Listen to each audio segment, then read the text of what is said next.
bank runs are starting. Could this accelerate the demise of our currencies? And could this be the start of a lost decade in the financial markets?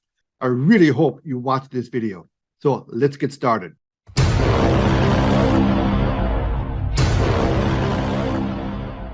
This is the Hey Ed YouTube channel, and I am your host, moderator, and all-around nice guy. Okay, wow. I just got to say wow, okay? I've done a lot of very important videos on my channel, but this one is really taking the cake. So I really hope you watch this all the way through. If you don't mind, could you give the video a like and maybe even share the video? We need to get the word out about what's going on right now.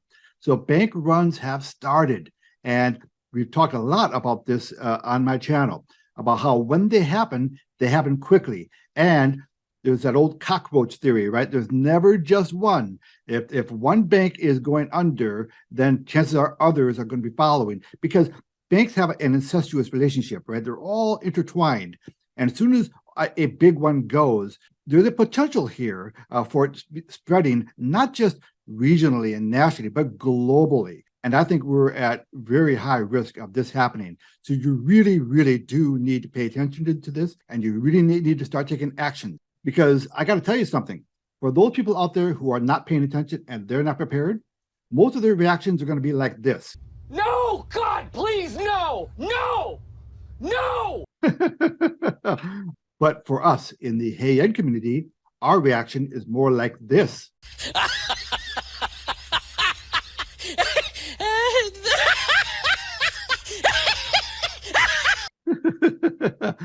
It's all about being prepared, right? One of the little known facts about the crash of 1929 is that an awful lot of millionaires were created because people took advantage of it. That is the way you want to be looking at the upcoming potential financial crisis. It is an opportunity, but only if you prepare for it.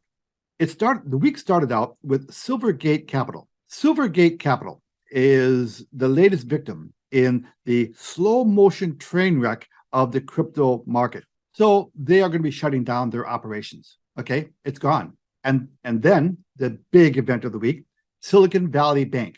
Silicon Valley Bank is the second largest bank failure in United States history. Okay, so I put together a very short 1-minute collage on some of the reporting on these two events this week. So bear with me, it's only 1 minute long, but it does kind of summarize what happened with these two banks this week. So let me put this in context. If FTX was the biggest exchange to fall, Genesis, the biggest lender, Silvergate, may now represent the potential failure of the banking piece of crypto. Silvergate, a crypto-focused bank based right here in San Diego, is shutting down. Crypto bank Silvergate shutting down. Carl, I'm going to look at two banks here because they're both getting crushed this morning. The first one you were referring to, Silvergate Capital. The other one is Silicon Valley Bank. The SVB earthquake, what it means to your money, the markets in the days and weeks ahead. Since the first time since the financial meltdown, U.S. regulators have shut down a major U.S. bank, the 16th largest. Ali, this is rapid how quickly this bank went into total collapse. It was just a couple of days, and it happened in the middle of a day.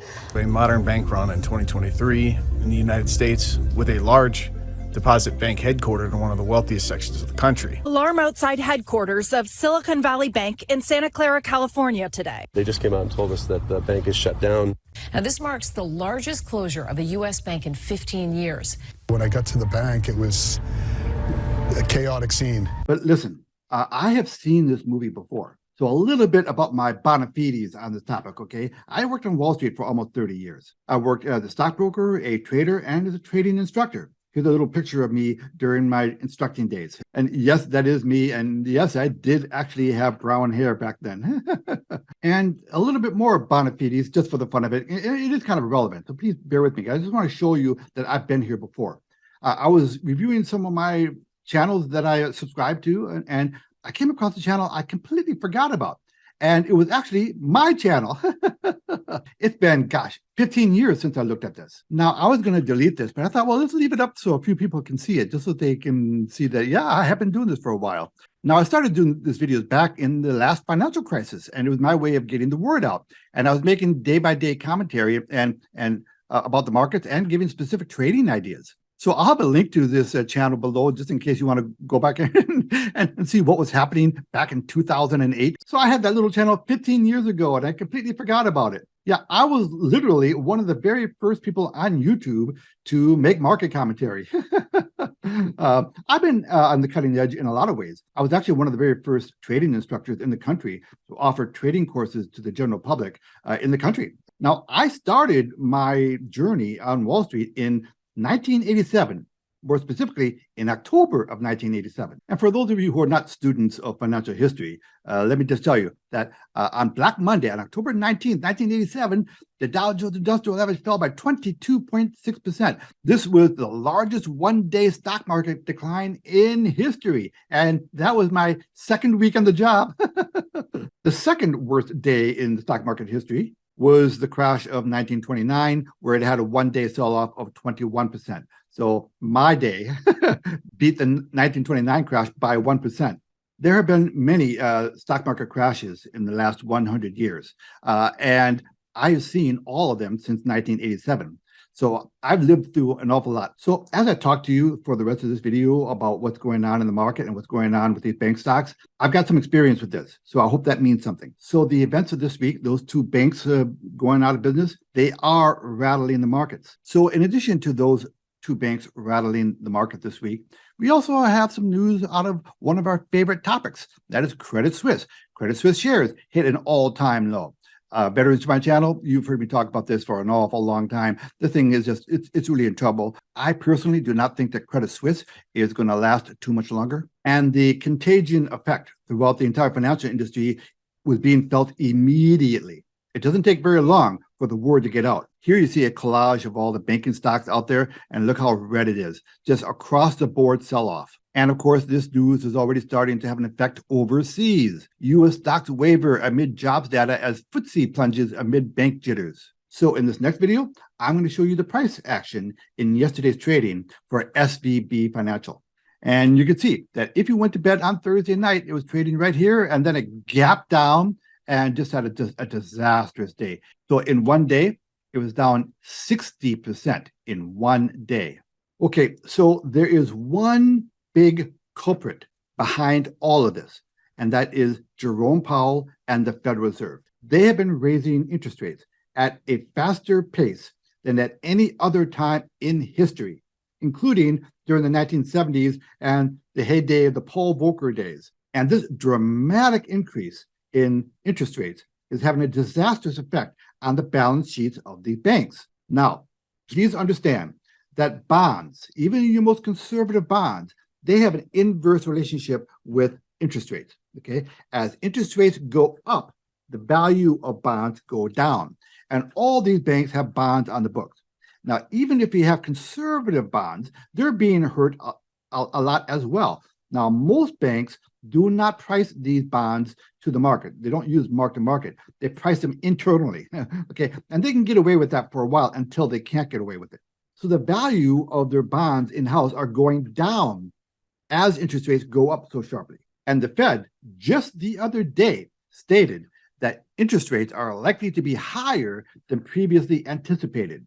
Now, the Federal Reserve is not your friend. As we've talked about in other videos, the Fed's intention at the moment is to hurt you. It is to make your life miserable. It's to make you poorer. So by raising rates, they make the cost of servicing your mortgage, servicing your car loans, servicing all your debt goes up and makes life more difficult for you. Not to mention inflation. The Federal Reserve is fine with that. They want to make your life miserable. This is all done by design. This is done on purpose. Now, the question is, does the Federal Reserve have the courage to maintain this rate policy? Because they're going to get an awful lot of pressure from people as their banks start to fail. I wouldn't be surprised to see the Federal Reserve pivot, and change their policy, because the Federal Reserve, these are not real courageous men. But if they do stick to their current policy, as they said they're going to, this knock-on effect of higher interest rates is going to continue. It's going to bleed. Now, I can't stress enough the incestuous relationship that all these banks have with each other. They all sell these bonds in between them. They all have each other's bonds on the books. So there is going to be a contagion effect. Now, is it guaranteed that there's going to be a contagion effect and other banks are going to start to have bank runs? No, it's not guaranteed. But listen, like I said, I've seen this movie before, and you want to be prepared for it. Listen, the average American household is not in very good financial shape. The personal savings rate of the average American household right now stands at 4.7%, really low. Credit card usage is at an all-time high. Now, I want you to understand what's going to happen here, okay? Banks now, they're going to start cutting your credit limits. Your credit card limits, they are going to be cut. I promise you. I can predict that with a very high degree of confidence. Any kind of credit line that you have out there, they're going to start cutting them. Just think of all the people out there right now who are in the process of buying a house or in the process of having construction work done on their houses. So right in the middle of their house renovation, the bank is going to cut that credit line that they issued for those home repairs. Look, I saw this in 2005 and 2006. The financial crisis of 2008 really started in 2005 and 6. That is when banks started to do exactly what they're doing now. So we're not reinventing anything here. People who understand what's going on, who've seen this before, what's going on right now. And for those of you who are feeling all warm and fuzzy because you have all your money in real estate because the real estate is safe, well, you might not want to feel as comfortable as you are. Let's take San Francisco, for example. San Francisco Bay Area house prices plunged 30% from crazy peak. Housing bust too. Yeah, now granted, San Francisco was nuts to begin with. But listen, it always starts somewhere. And rising interest rates is not good for housing. That's just a truism. And let me make a quick little commentary on the stock market in general. Now, one of the key measures that fund managers use to determine the current overall valuation of the market, whether it's overvalued or undervalued, is called the stock market capitalization to GDP ratio. And at the moment, it stands at 148%, which is significantly overvalued. So I'm going to show you a chart here, but I'm going to keep it really simple. I'm not going to show you all the fancy stuff. I'm just going to cut right to the chase. If you look at the top right here, you see that the market broke a very critical short-term support. The next critical support level is right down here at around the $29,000 level. This is the Dow Jones Industrial Average, right? If it takes out that level, the next eventual target is down here around 19,000. Now, does that mean that we're going to get there? No, it doesn't mean we're going to get there. I don't know. But those are the important levels for you to watch, and the potential is there for the market to get down there. Now, it won't get down there right away, but I think we could be in for a long period of time here, the market not doing a whole lot of anything for us. So for those of you who are locked up into 401ks and in the stock market in general, okay, you better be prepared to be patient. Or you might want to go to cash. I mean, look, I'm not a financial advisor. I'm not giving you advice. This is just one friend to another. I'm just giving you life advice, not financial advice. So let me wrap this video up in a nice little bow for you. Okay, let's summarize this. There's a potential here for massive bank runs throughout the country, and this contagion could spread throughout the world. This could lead to another financial crisis, similar, if not quite a bit worse than the one we experienced in 2008. And those of you who take steps now, this could be a life-changing event for you in a good way. Okay. Now, what's been my 3 recommendations on this channel now for a year? Number 1, reduce your exposure to your bank. If you're not doing that now, I don't know what you're waiting for. Don't be one of those people who end up standing in line hoping to get your money out. Start getting your money out now. Okay, number 2, you have to get some of that cash into gold and silver. I mean, come on, how many times do I have to say this? So your concern with cash is not just being able to get it out of the bank, but also once you do get it out, you're sitting on a depreciating asset, courtesy of the Fed and inflation. So you have to get some of that money and put it into gold and silver. This is the way you preserve your buying power. It's not just for the rich. When you put your money into gold and silver, you're not buying anything. You're just converting your assets from a really bad asset class into a solid one. I'm in a program called 7K Metals. I've got a whole playlist on my channel with videos on 7K Metals. You hear me talking about it a lot. Look, contact me. My email will be in the description below, and I'll talk to you, and I'll get you set up. I mean, you got to do it. And number 3, you have to establish streams of passive recurring income. Again, I've got a couple of programs for that as well. Again, contact me and I'll get you set up. So just to reiterate, number 1, get your money out of the bank. Number 2, get some of that money into gold and silver. And number 3 is establish streams of passive recurring income. Okay, listen, there's no guarantee that there's going to be a series of bank runs and the financial system is going into turmoil. But listen, Those 3 recommendations that I gave you, there's no harm in doing them. But if a financial crisis does happen, you will be sitting in a very strong, enviable position. And of course, another thing you could do, and I encourage you to, is to join the Hey Ed WhatsApp group. Okay, again, shoot me an email. I'll send you a link to join the group. We talk about these things all the time. And frankly, the people in my group are crushing it. A wonderful group of good-hearted people. We're all freedom seekers. We're all looking for ways to secure our personal sovereignty, and we have a fun time in the process. Okay, so I've been talking for an hour now, so I think I've got to edit this video down.